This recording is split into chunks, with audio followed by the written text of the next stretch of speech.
27 minutes after Neil Armstrong completed the first docking of two spacecraft in orbit, the joined vehicles started to roll. Armstrong stopped it. It came back. Within a few minutes, Gemini 8 was turning close to a full revolution every second, the instrument panel smearing in front of both men, and the only propellant left that could stop the spin was the propellant reserved for the trip home. The date was March 16, 1966. The Gemini program existed to solve the problems Apollo could not afford to meet for the first time near the moon, and the largest of those problems was bringing two vehicles together at 17,000 miles an hour and locking them into one. Gemini 8 was the sixth crewed flight of the program, and it carried two rookies. Armstrong was 35, a civilian, a former X-15 pilot NASA had brought into the astronaut corps in 1962. David Scott was an Air Force test pilot making his first trip off the planet. Their flight plan ran 3 days and held two milestones, the docking and a spacewalk longer than any yet attempted. The mission ended in under 11 hours. The target went up first.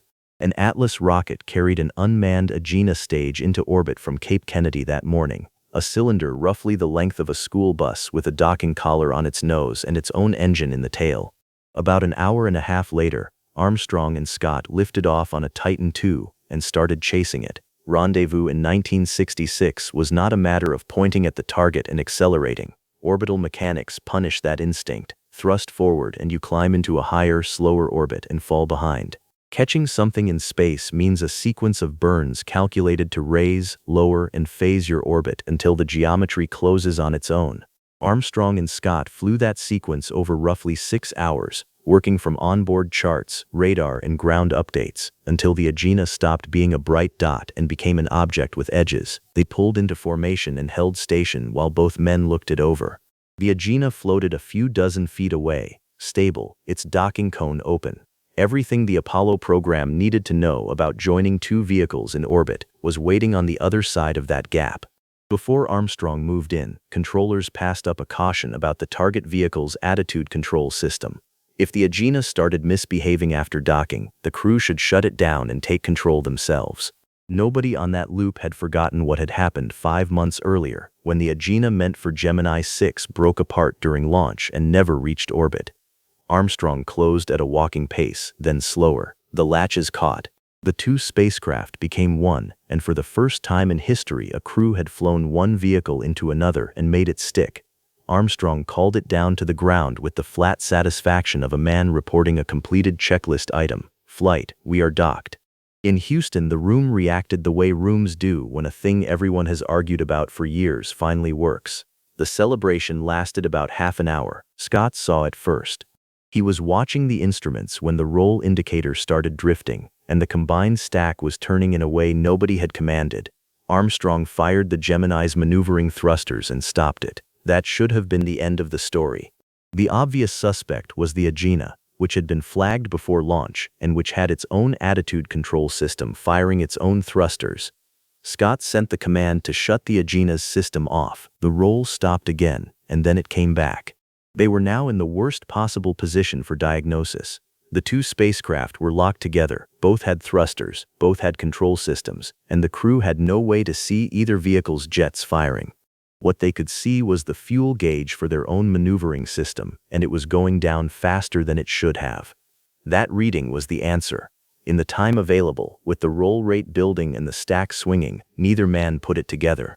Armstrong fought the motion with the same thrusters that were causing it, spending propellant to cancel a force he could not identify. Then the roll started accelerating. The concern shifted from control to structure. The Agena was a long, thin vehicle carrying a load of propellant, and the docking collar was never designed to take large bending loads. If the stack kept building rate, something would fail at the joint, and the crew would be attached to a ruptured tank. Armstrong made the call that seemed obvious and turned out to be the hardest moment of the flight. He backed Gemini 8 off the Agena and separated.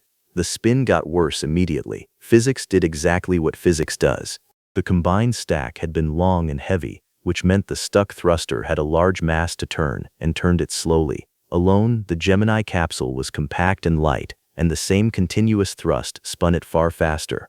Within a minute, the spacecraft was tumbling in more than one axis at once, and the rate was climbing toward 1 revolution per second. Both men started losing their vision. Under that kind of rotation, blood is driven toward the head and the eyes. The field of view narrows and the instruments blur into a gray smear. Armstrong later described the panel becoming unreadable. Beyond blurring comes disorientation, then unconsciousness, and in a spacecraft with no autopilot capable of saving itself, unconsciousness at that point is fatal. They were also out of contact for part of it, crossing a stretch of the Pacific between tracking stations, which is why the first the ground heard of any of this was Scott's voice arriving through a tracking ship with 5 words that changed the shift. "We have serious problems here." Armstrong had one option left, and using it would end the mission. Every Gemini carried a second, entirely separate control system, 2 independent rings of small thrusters mounted in the nose, reserved for re-entry. That system existed to point the spacecraft correctly during the fall through the atmosphere. It was isolated from the maneuvering system, which meant that whatever was firing without command could not reach it. It also carried a fixed amount of propellant with no reserve for anything else, and the mission rules were unambiguous. Light the re-entry control system in orbit and you come home on the next available opportunity. The switches he needed were above his head. Armstrong flew the hand controller with one hand, reached up into a spinning cockpit for the overhead panel with the other, shut down the maneuvering system completely, and brought both re-entry rings online. Then he flew the spacecraft manually out of the tumble, killing the rates one axis at a time while the vehicle bled off rotation. It took several minutes. When it was over, Gemini 8 was steady, most of the re-entry propellant was gone, and the mission was finished. The diagnosis came afterward, in the calm. With the vehicle stable, Armstrong and Scott brought the maneuvering thrusters back online one at a time, watching for a reaction. Number 8 fired the moment it received power, with no command from either man. An electrical short had welded it open, and it had been running continuously from the moment the trouble started, burning propellant into empty space and turning 2 spacecraft with it. That single failure, in a thruster the size of a coffee cup, had come close to killing the man who would later be the first to walk on the moon. The ground now had a different problem. A 3-day mission ending on its first day meant landing in a zone the recovery fleet was not sitting in. Controllers worked the options and picked a secondary area in the western Pacific, east of Okinawa, which committed the crew to a re-entry roughly 1 orbit later and sent aircraft and ships racing toward a patch of ocean nobody had expected to use. Before they left, Scott did something that mattered more than anyone realized at the time. He reconfigured the abandoned Agena so that ground controllers could still command it after the crew was gone, leaving a functioning target in orbit rather than a dead one. The spacewalk was canceled, with everything still stowed. Scott's suit, his backpack, his tether and the tasks he had trained for went home unused, and the questions that Walk was designed to answer about how a man actually works in a vacuum with nothing to brace against went unanswered for another 3 months. That gap had consequences. The next crew to attempt a long, demanding spacewalk found the work far harder than anyone had predicted, and the program had to relearn extravehicular activity the slow way. Re-entry was flown by the book. The retro rockets fired. The capsule came through the heat pulse, the parachute opened, and Gemini 8 hit the water in the dark, upright and intact, close to the aim point.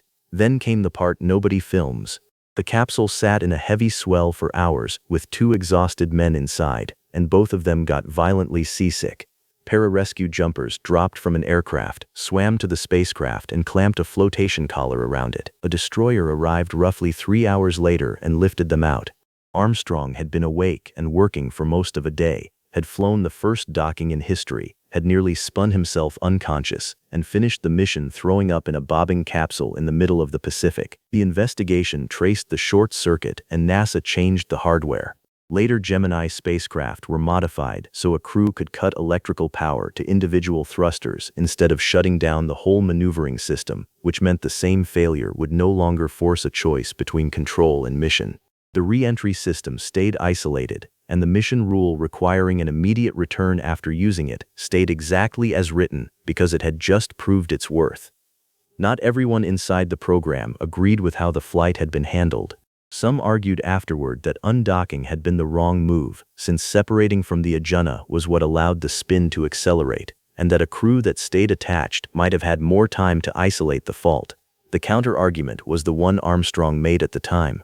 He could not identify the source of the motion, The rate was building, and staying joined to a fuel-laden vehicle through a structural failure was a risk he was unwilling to take with information he did not have. There were also quieter suggestions that the crew had made an error, which stung Armstrong more than the flight itself had. The engineering records settled it. The failure was in the wiring, and both men flew again. The Agena outlived the crisis. 4 months later, Gemini 10 flew a rendezvous with that same abandoned target vehicle, using it as a passive object with no working control system of its own, and a crewman spacewalked over to it to retrieve an experiment package from its exterior. The vehicle that Armstrong and Scott had suspected shut down and fled from spent that summer, teaching another crew how to approach something that cannot cooperate. David Scott finally made his spacewalk on Apollo 9 in 1969 and commanded Apollo 15 to the moon 2 years after that. Armstrong flew once more. Inside NASA, the Gemini 8 emergency became the shorthand answer to a question people had started asking about him, which was how a quiet civilian test pilot would behave when a machine tried to kill him. He had held a hand controller steady in a spacecraft turning once a second, with his vision failing, and worked the problem in the order it needed to be worked. 3 years later, he was flying a lunar module toward a boulder field with a computer throwing alarms and less than a minute of fuel remaining, and nobody in that control room wondered whether he would stay calm. Gemini 8 proved that 2 spacecraft could dock in orbit, which is the maneuver Apollo was built around and the reason anyone reached the moon in that decade at all. It also proved that a single shorted wire could turn that achievement into a fatal accident inside 3 minutes, and it forced a design change that gave every crew after them a way to cut a runaway thruster out of the loop. The mission is remembered for the first docking. It should be remembered for the 27 minutes that followed. If you want more flights examined at this level of detail, subscribe and tell me whether you think Armstrong was right to undock or whether the crew should have stayed attached and kept working the problem.